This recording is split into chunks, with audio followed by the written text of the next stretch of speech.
हथौड़ी की छेनी की आवाज आती रहेगी, इसलिए भीतर कमरे में झांक करके मत देखना, बना देना। एक विशिष्ट व्यक्ति को चुना गया जिनका परिकर आज तक महाप्रभु जगन्नाथ जी का स्वरूप निर्माण करता है, और उनको कहा गया आप महाप्रभु जी का रूप बनाओ। उनके चित्त में ठाकुर जी ने द्वारिका में प्रकट हुआ व्रज विरह का स्वरूप प्रकट कर दिया, ऐसा स्वरूप बनना है। वैसे वास्तविकता तो यह है कि वो बनाने वाले तो श्याम सुंदर का त्रिभंग स्वरूप ही थे, लेकिन छेनी हथौड़ा चलाते चलाते चलाते एक दिन वो भावावेश में चले गए और छेनी हथौड़ा बंद हो गया। जब आवाज आनी बंद हो गई तो इंद्रद्युम्न राजा की पत्नी गुंडीचा व्याकुल हो गई। उसने कहा कि भीतर जो मूर्तिकार है वो छेनी क्यों नहीं चलाता, उसकी कुछ ठोक पीट करने की आवाज क्यों नहीं आ रही है, मैं देखूं तो। और जैसे ही द्वार खोल करके देखा, अधूरे महाप्रभु जगन्नाथ जी बैठे हैं, ना हाथ बन पाए, ना पैर बन पाए, ना मुख बन पाया। ये देख करके इंद्रद्युम्न राजा रोने लगा, लेकिन तभी महाप्रभु जी ने आकाशवाणी करते हुए राजा से कहा, राजन तुम चिंतित मत हो, अब मेरा स्वरूप ऐसे ही रहेगा। और ये स्वरूप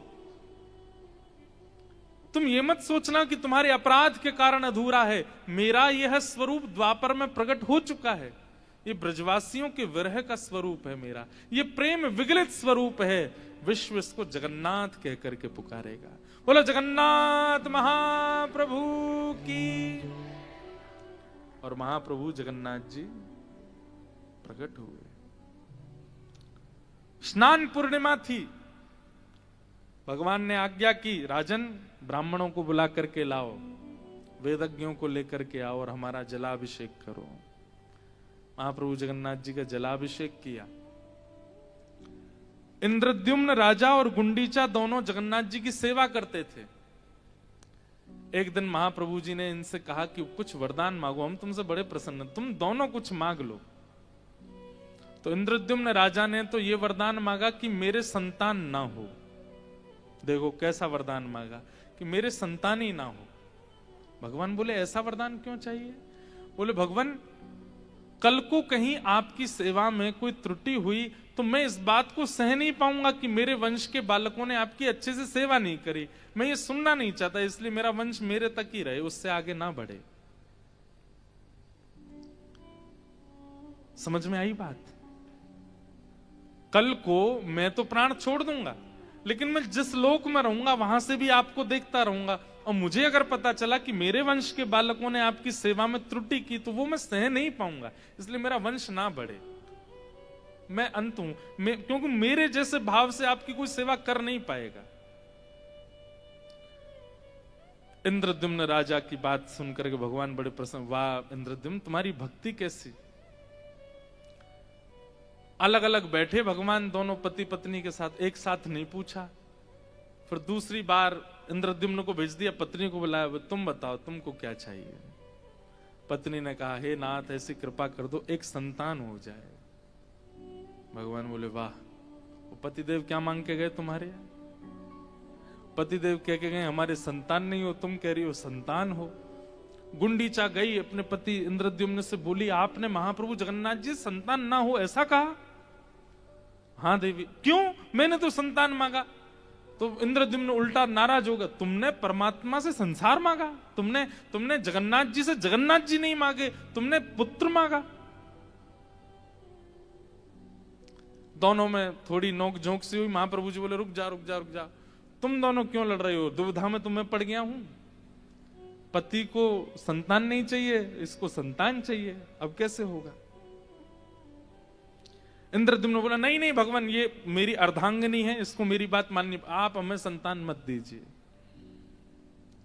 तो बोले अर्धांगिनी हूं मतलब आधा अंग मैं हूं, तो मैं अपनी इच्छा प्रकट कर सकती हूं। महाप्रभु जी हमें संतान चाहिए। महाप्रभु जी बोले रुक जाओ नेक, तुम दोनों बैठो भैया, थोड़ा हमको सोचने दो क्या करें। तब महाप्रभु जी मंद मंद मुस्काए और बोले गुंडीचा मैया एक लीला हो सकती है। क्या? कि बालक का जन्म भी ना हो और आपके यहाँ एक पुत्र भी हो जाए। बोले वो कैसे होगा? बोले आपका साक्षात पुत्र मैं ही बन जाता हूं, मैं ही आपका पुत्र हूं, मैं ही आज से आपका पुत्र हूं।